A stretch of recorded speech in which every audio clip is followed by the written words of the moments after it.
കഥ അമ്പിളിമാമനും നക്ഷത്രങ്ങളും.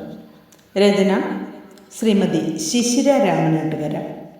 ആഖ്യാനം സിജിമോൾ സജീവൻ.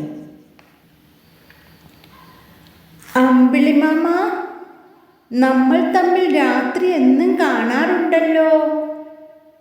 എന്നിട്ടും എന്താ എന്നോട് മിണ്ടാത്തത്? പരിചയം പോലും കാണിക്കാത്തത്? ഓ, എനിക്കറിയാം, നിനക്ക് ചുറ്റും ഒത്തിരി നക്ഷത്ര കൂട്ടുകാരുണ്ടല്ലോ. എനിക്കാണെങ്കിൽ ആരുമില്ല. അമ്മ അടുക്കളയിൽ ചോറ് വയ്ക്കുക, അച്ഛൻ രാത്രിയിലും ഓഫീസ് ജോലി ചെയ്യുക.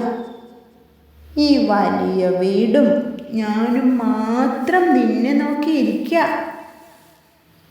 ഇരുട്ടപ്പൂന് ആദ്യം പേടിയായിരുന്നു. ഇപ്പോൾ അമ്പിളിമാമ നിന്നെയും കൂട്ടുകാരെയും കാണുന്നത് അപ്പൂന് എന്തൊരു ഇഷ്ടമാണെന്നോ. നിന്നെ നോക്കി അപ്പോൾ ഒരു കവിത എഴുതിയിട്ടോ.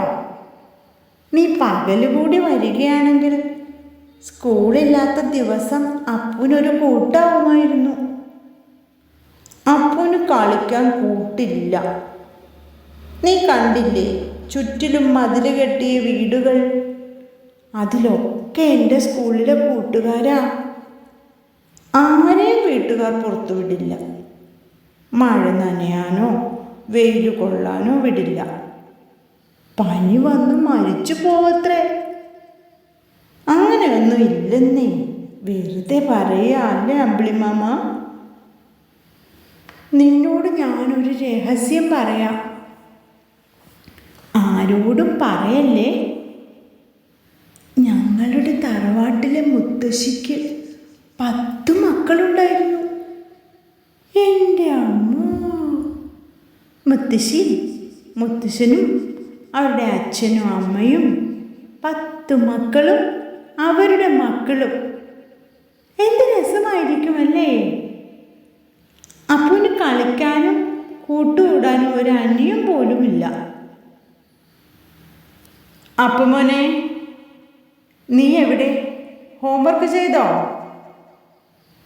അമ്പിളിമാമ, ഞാൻ നാളെ വരാവേ. അമ്മ വിളിക്കുന്നു. നാളെ നീ വരാതിരിക്കരുത്. അപ്പുമോൻ ഒറ്റയ്ക്കാവൂട്ടോ. മുത്തശ്ശി പറഞ്ഞു തന്ന ഒത്തിരി കഥ എൻ്റെ കയ്യിലുണ്ട്. നാളെ പറയാം, നല്ലത് പറയാം, നമ്മൾക്കൊന്നാവാം.